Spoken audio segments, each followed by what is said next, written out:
लिंगायत हा हिंदू धर्माचा अविभाज्य भाग आहे असा दावा लिंगायत धर्मगुरूंनी काही दिवसांपूर्वी केलेला असतानाच अखिल वीरशैव लिंगायत शिवा संघटनेचे नेते प्राध्यापक मनोहर धोंडे यांनी मात्र धर्मगुरूंचा तो दावा खोडून काढत लिंगायत धर्माचा हिंदू धर्माशी कोणताच संबंध नाही, लिंगायत धर्म आपले वेगळेच अस्तित्व सिद्ध करतो असं मत व्यक्त करत प्राध्यापक मनोहर धोंडे यांनी धर्मासंबंधी आपली वेगळी भूमिका मांडत नव्या वादाला तोंड फोडले आहे। गुरुवारी हॉटेल लोटस येथे पत्रकार परिषद आयोजित करण्यात आली होती। यावेळी प्राध्यापक मनोहर धोंडे बोलत होते।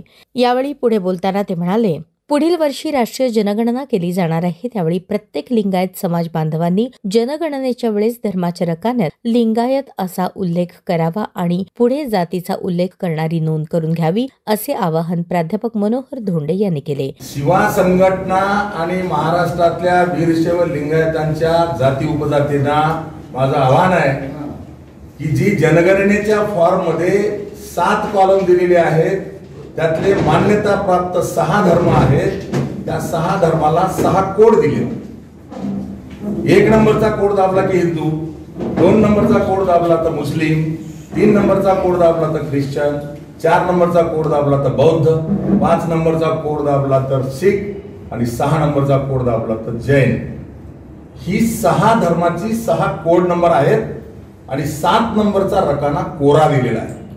ज्यांना हे 6 धर्म मान्य नाहीत, मला वाटलं हे 6 धर्म माझे नाहीत, माझा तो नैतिक अधिकार आहे, माझा मूळ अधिकार आहे किंवा नॅचरल जस्टिस आणि फंडामेंटल राईट ज्याला म्हणतो तो माझा मी जोपासला पाहिजे, तो मला घटनेने दिलेला अधिकार आहे।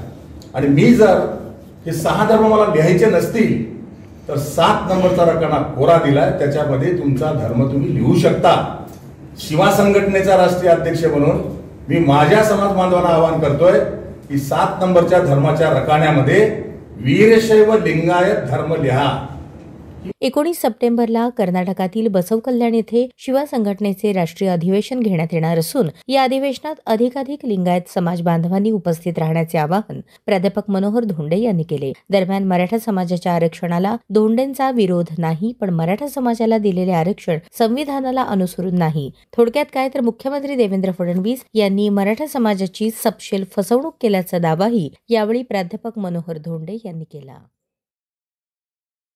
ती याचिका मी यासाठी केली की 2 सप्टेंबर 2025 चा जो शासन निर्णय काढलाय तो मराठा समाजाची फसवणूक करणार आहे आणि महाराष्ट्रातल्या मराठा आणि ओबीसी मध्ये वाद लावणार आहे, म्हणून तो शासन निर्णय रद्द करा ही मागणी घेऊन सरकारच्या विरोधामध्ये मी जनहित याचिका दाखल केली, मराठ्यांच्या विरोधात नाही।